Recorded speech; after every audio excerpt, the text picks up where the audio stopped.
Hi guys, my name is Trinity, and if you are here, you must be here to talk about books. Today I am going to be doing my May wrap-up. It's May. It's June. It's June. I can't believe we are already in June. But yes, this will be my May wrap-up. And I have to say, I had a pretty good, solid reading month. I didn't read a whole lot of epic fantasy. This will also be my wrap-up for the May the Force Read With You Readathon. And I will let you guys know how I did as we move along.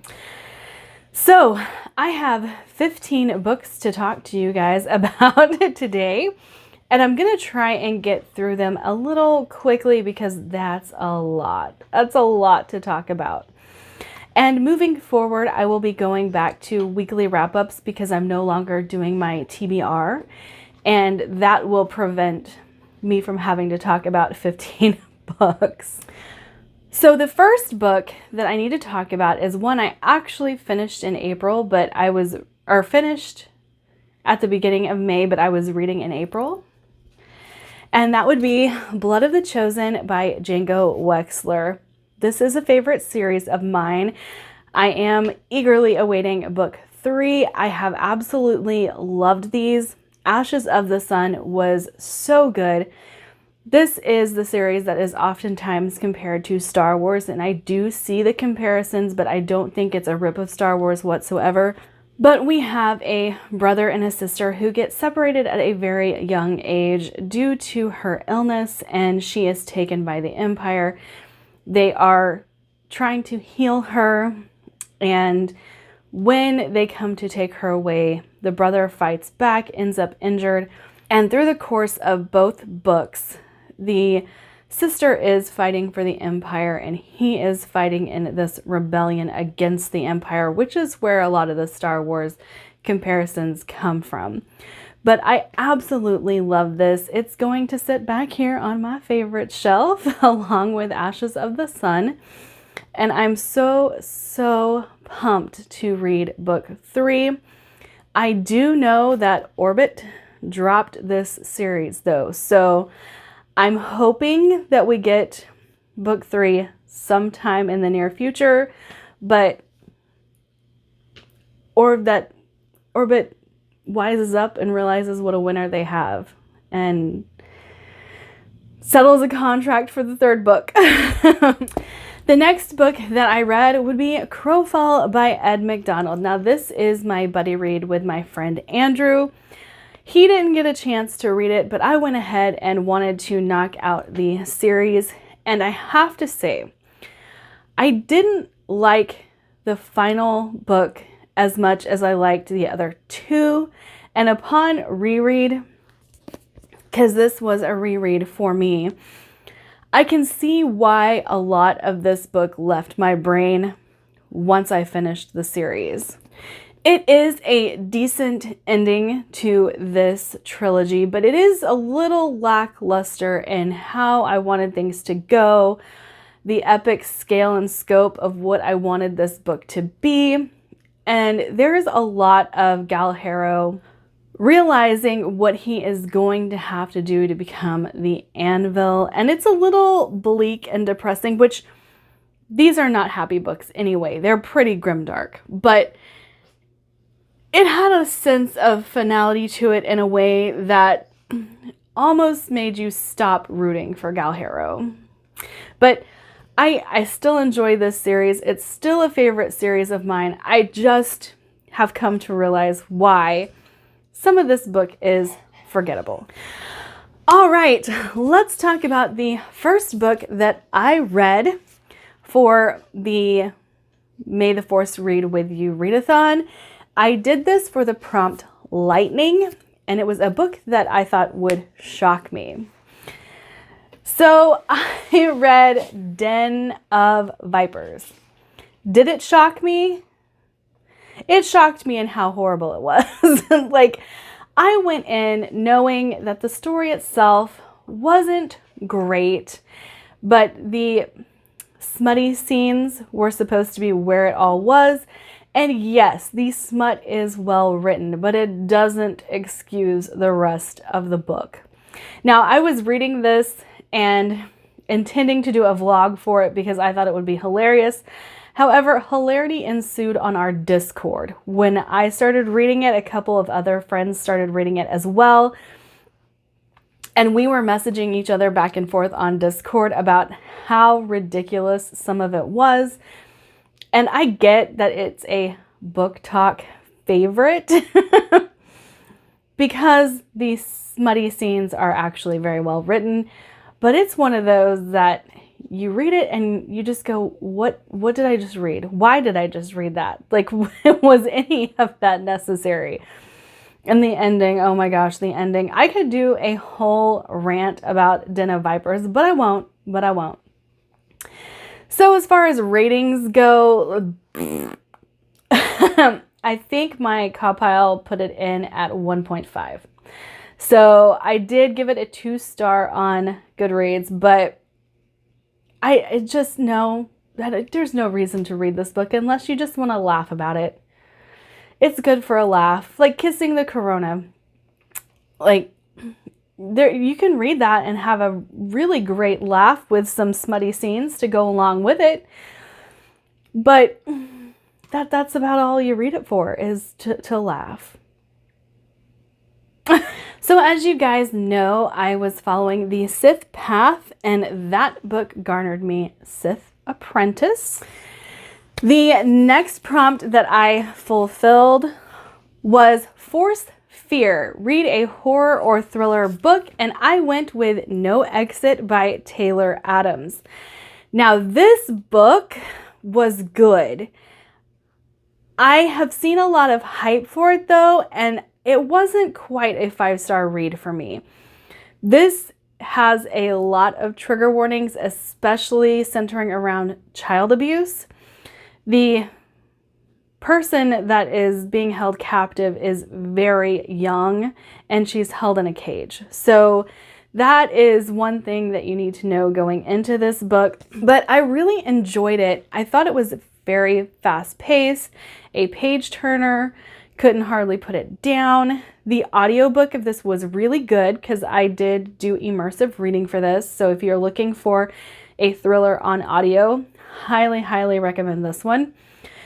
But we have a girl who stumbles into this situation because her car can't make it through the ice and snow. She ends up turning off onto this rest stop area.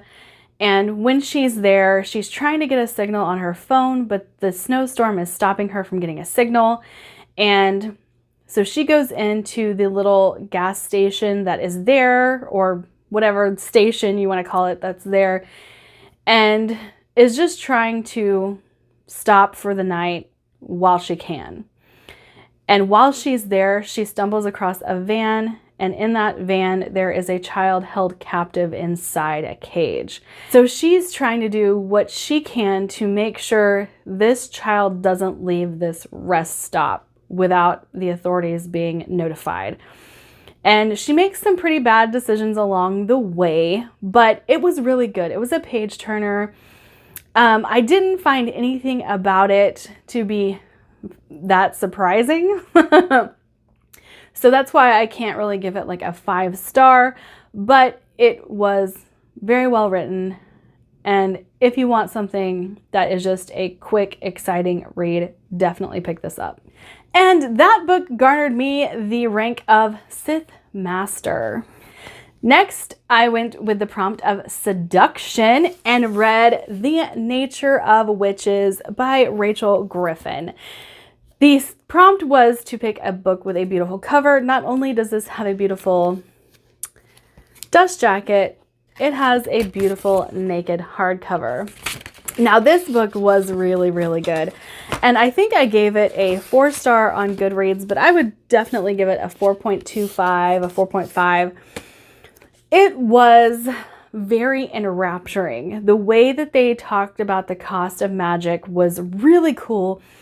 The situation in which our main character finds herself is very, very interesting and just amazing to follow, because she not only has the power of one season, she has the power of all seasons, and it changes her personality with the seasons. So it makes forming relationships for her very hard. She's isolated a lot of the times because her personality changes. And so she has a tendency to ride whatever season it is, and like whether it's autumn and she's gloomy or summer and she's fiery, and you know, all those things combine to make her this kind of unknowable creature in her own world.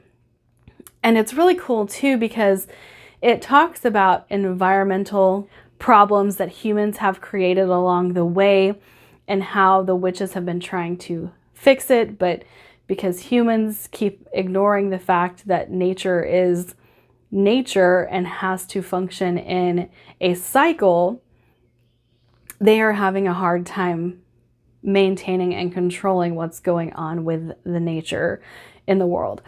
And it's really, really well written. I would highly recommend this if you are a fan of witchcraft stories, because this takes a route that's not always taken with witchy stories. It's not spooky in any way, even though some pretty terrifying things happen.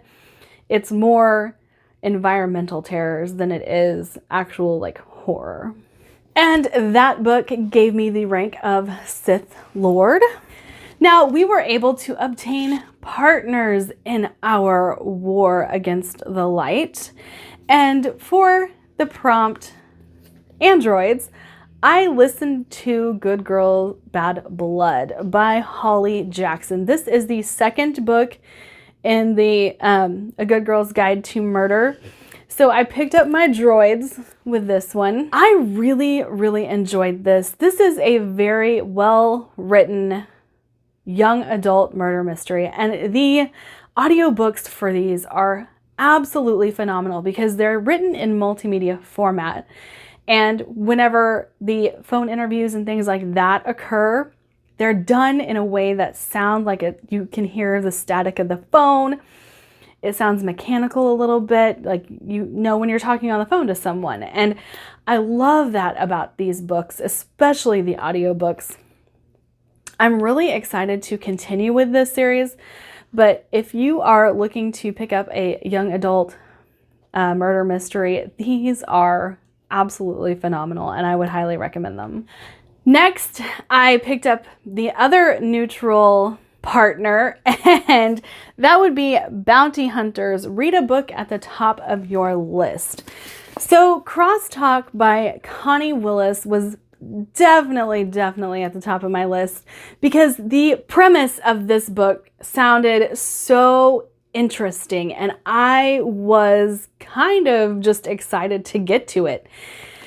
Now, let me read the back. It says, in the not too distant future, a simple operation to increase empathy between romantic partners has become all the rage. And Brittany Flanagan is delighted when her boyfriend suggests undergoing the procedure prior to a marriage proposal to maximize their emotional connection. So, yes, this is a procedure that a lot of celebrities are doing. This is a procedure that many people in this world are doing to strengthen the bond between husband and wife, boyfriend and girlfriend, sisters, whatever they're wanting to do to create that emotional bond quickly. However, this takes a very weird turn in that when she is implanted, she becomes telepathic and not just like empathic like she's supposed to. Now, I really like the premise of this, and I really loved the first half of this book. But what this book did that kind of killed it for me is it beat a dead horse. There were so many repetitive scenarios going on. There was so much emotional turmoil that just didn't vibe with me because she was going over the same things in her head just over and over and over, and it was annoying.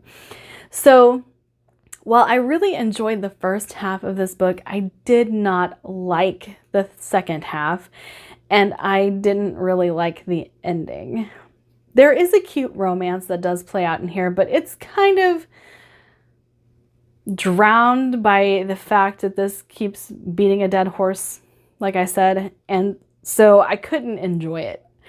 I think I gave this book 3 stars, and that's generous just because the writing itself is good, but those things really, really got on my nerves after a while. And so while I finished it, it's not one that I will be recommending, and it'll probably go to the buy-sell trade.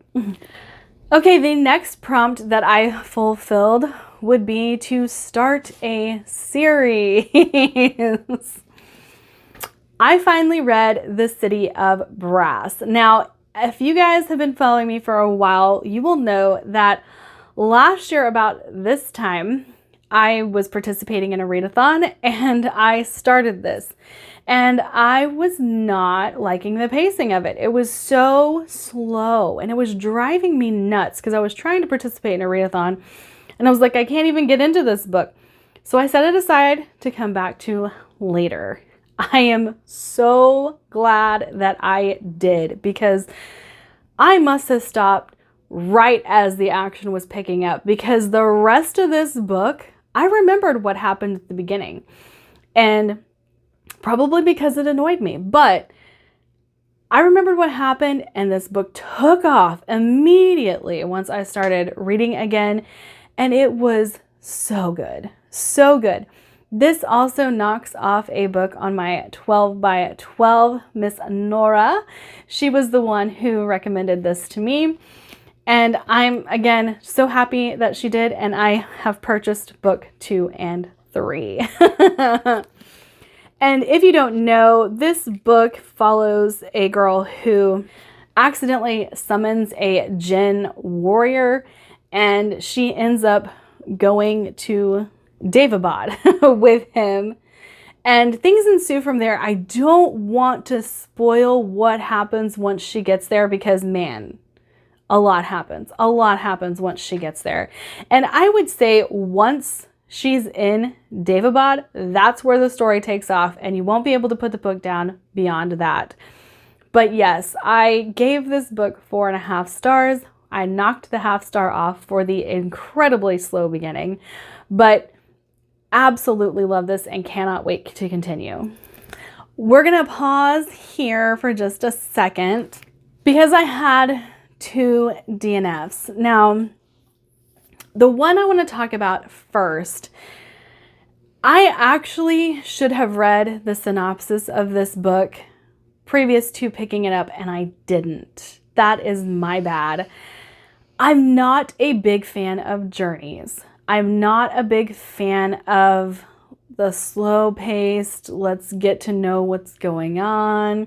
So I read Blackstone Heart, and this was a 12 by 12 and 12 recommendation from my friend Lena on Twitter. And I can't say that I didn't like the writing, but Blackstone Heart by Michael R. Fletcher. Now, there were things I absolutely loved about this book, and the writing was one of them. And so I'm very excited to pick up something else by Michael R. Fletcher. However, I just don't like the journey, and that's what the whole book was. And I was just like, this again, this again. And so I was about halfway through it before I was like, I just don't think that this is the book for me. I need to read more Michael R. Fletcher, but not this. This I can't handle. And so I'm very excited to pick up Beyond Redemption because I really, really liked Michael R. Fletcher's writing style, and I just want to see him do something else. I didn't like Blackstone Heart just because of the journeying, but I really want to see what else he can do. Now the other DNF. So this has garnered a huge unhaul. I don't know if you guys pay attention to what's over here, but you might see something missing down here now. I absolutely loved The Blade Itself by Joe Abercrombie. It's not my type of book that I should like. It's even in a video that I did of books I shouldn't like, but I do. And then I read this. And all I can say is we went on another journey and I was bored. So I kind of put some feelers out about this book and found out I would have been ticked to read this entire book to have the ending that it has. I would have been so mad and this would have got thrown across the room again. So with that being said, I am unhauling all of my Joe Abercrombie except one. And that would be Red Country, because I have been told time and time again, or no, Best Served Cold. Sorry. I have been told time and time again that I will really like Best Served Cold. And while I really enjoy Joe Abercrombie's writing, I could not get through this book. And it makes me sad because I really liked the blade itself. Next, I went for another partner in the First Order. And I finally read The Graveyard Book by Neil Gaiman. And I adored it. I thought this book was so cute and creepy and fun. And yeah, I'll be reading more Neil Gaiman from here on out because I loved it. I loved it. I really loved seeing our main character grow, and I really loved the scenario that had our main character in the graveyard in the first place. Yes, it's dark. Yes, it is horrifying. But the found family in this book is brilliant, and I loved it so much. I have read Neil Gaiman in the past, but I had read Bad Omens and Norse mythology and was not impressed, and I was not eager to pick up a Neil Gaiman book after that. But I had a couple of friends, Jordan, I will link his channel down below, and Andrew, they were just absolutely convinced that I would love this book. They were right. They were right. And yeah, it's so good. It's so good. So yes, it's dark, it's creepy, but it's also very cute and heartwarming. So that's about all I can say about this book without giving any spoilers for what happens within it. But if you've read Neil Gaiman in the past and you didn't like him, I would recommend picking up this book and giving it a try, because I haven't liked Neil Gaiman in the past, and this was so good. I'm kidding. City of Brass, that was not the one that started a series. That was actually someone choosing the book for me. And so that garnered me Sith Overlord. And then the book that garnered me Dark Lord of the Sith would be Volume 1 of Berserk. Now that would be the start of a series that I used for that prompt. And let me say, I love me some grimdark. I really do. But I don't think manga is my thing. I really don't. And I still want to try some like graphic novels and stuff like that, but I don't know. Manga is just not where it is for me, and I can't tell you why. So Berserk, while it was entertaining and it was good, I don't feel the need to continue. I did read the whole of Volume 1, so I do believe that that was 3 or 4 issues of it, but manga's not for me. But it did garner me Dark Lord of the Sith and completed all of my abilities within the Sith. So Mind Control would be the one that City of Brass fulfilled, and this one fulfilled Corruption. Okay, and then to win my lightsaber, my weapon of choice, I read The Bone Houses. Finally read The Bone Houses. This has been on my Pop Sugar for 2 years, and I hadn't read it yet, but I'd owned the audiobook of it for quite some time. And it was so good. It was so dark, so creepy, and so atmospheric. The story was brilliant. I loved it. And I would highly recommend it if you just want a creepy read and things that revolve around sorcery, mythology, witchcraft kind of things, because it was so good. It was so good. And the book needed to be my favorite color. You guys can take a shot at what my favorite color is, but I bet you can guess it's black.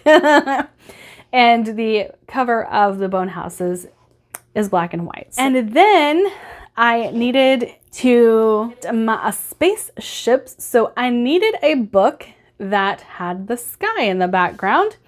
And of course, I chose The Other Side of the Sky, which is also a Pop Sugar book for me. And guys, this is really, really good. This is probably one of my favorite young adult books that I've ever read. Right up there with Six of Crows and Crooked Kingdom. I would highly recommend this to anyone. In this book, we have, I'm just gonna have to read you the inside.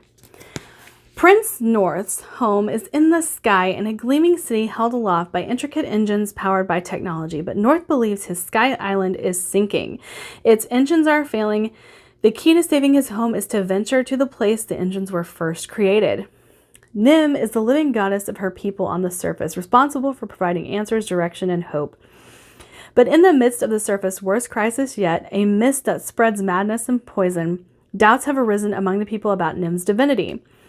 She must find a way to manifest her power before she is overthrown and all is lost.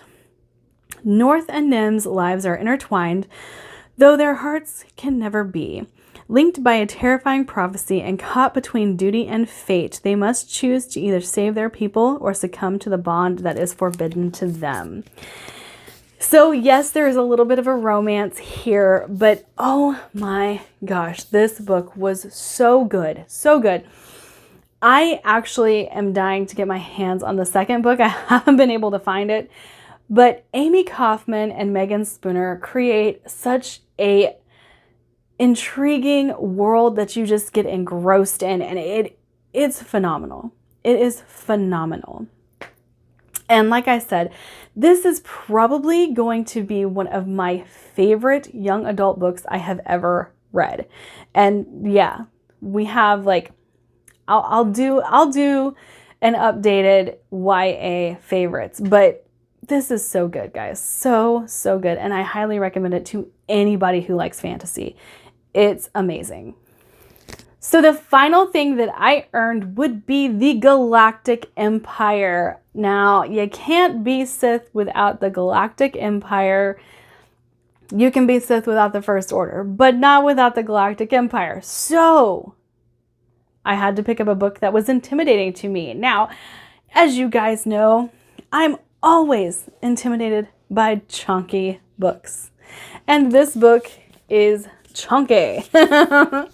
So I chose City of Dusk.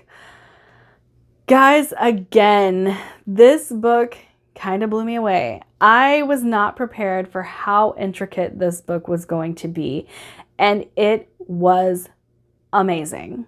Amazing. I loved it. And I'm very excited to continue with it. The four realms, life, death, light, and darkness, all converge on the City of Dusk, ruled by four noble houses of Nexus. But the gods have withdrawn their favor from the once vibrant and thriving city, and without it the realms are dying. Unwilling to stand by and watch the destruction, the four heirs, Risha, a necromancer struggling to keep peace, Angelica, an elementalist with her eyes set on the throne, Tasia, a shadow-wielding rogue with rebellion in her heart, and Nick, a soldier who struggles to see the light, will sacrifice everything to save their city. But their defiance will cost them dearly. And oh, does it. The ending of this book is mind-blowingly good. Now, I did have a little bit of an issue with the pacing of the end of this book, because while there are 4 or 5 different POVs that we follow, they all converge at the end. and it makes it really long-winded towards the end. But I really still absolutely loved this book, and I'm so glad that my second attempt at the Fairy Loot books was much better than the first. And I will be doing a full review of this book, so be on the lookout for that. That is it for my video today. Like, subscribe, do all the fun things, and I'll see you guys in my next video. Bye!